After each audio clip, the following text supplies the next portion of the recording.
Over the past decade, mental health has become one of the most pressing public health concerns in the United States. According to the National Institute of Mental Health, nearly 1 in 5 U.S. adults experience a mental illness in a given year. That's just shy of 70 million Americans. The Center for Disease Control and Prevention reports that symptoms of anxiety and depression increased significantly following 2020, particularly among young adults. And among adolescents, the CDC found in its 2023 Youth Risk Behavior Survey that persistent feelings of sadness and hopelessness have reached historic highs. Mental health doesn't exist in a vacuum. It involves biology, environment, relationships, economics, and access to care. There's no single solution. But research increasingly suggests that one factor, often overlooked in public health conversations, is access to parks and green space. Today, we're looking at what the evidence actually shows.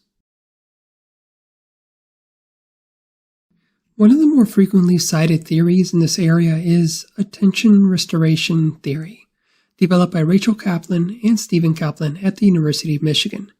Their research suggests that nature environments help restore cognitive attention that becomes fatigued in urban, high-demand settings.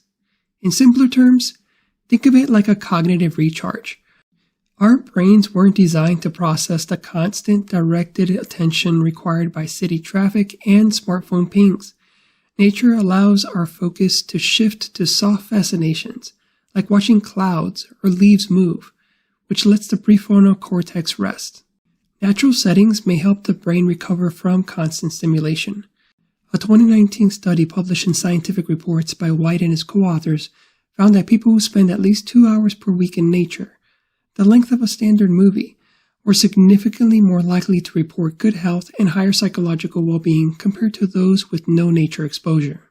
Recent research by Makram and their co-authors in 2024 found that individuals who live in neighborhoods with higher levels of nature score, or the amount and quality of natural elements in a neighborhood, had lower risk of depression, bipolar disorder, and anxiety and stress when compared to those in less green areas. And another large-scale study, published in 2019, found that greater residential green space was associated with lower risk of psychiatric disorders.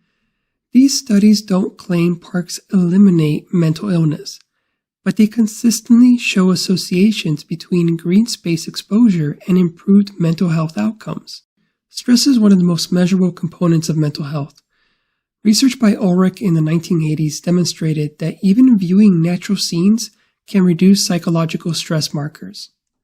And more recently, studies measuring cortisol, the body's primary stress hormone, have found that time spent in green environments is associated with measurable reductions in stress levels.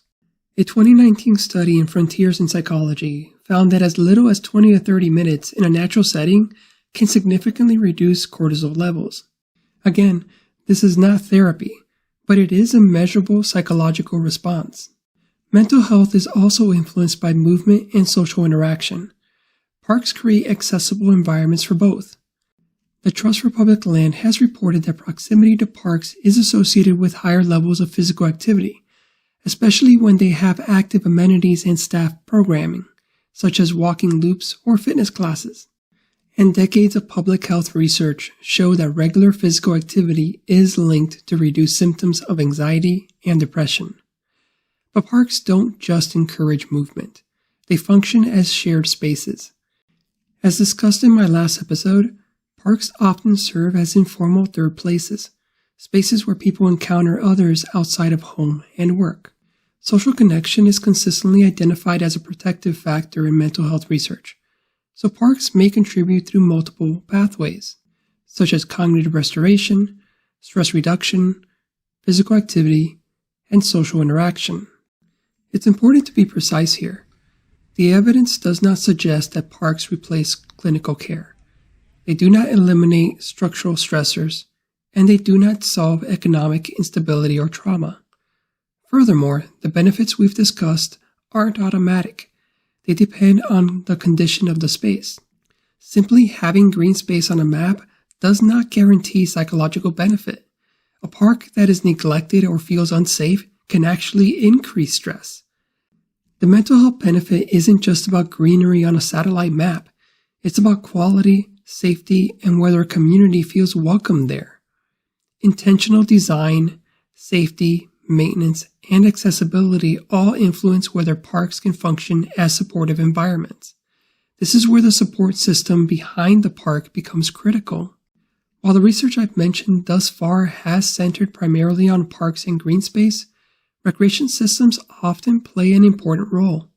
If access to nature functions like a protective health factor, recreation systems often serve as a delivery mechanism.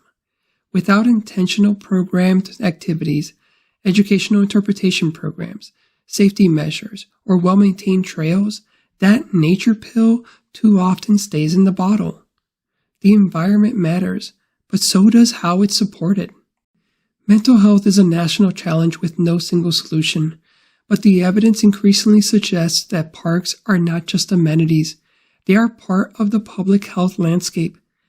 And in a time when mental well-being is under strain, that role may be more important than we often acknowledge. This is Recreation Matters.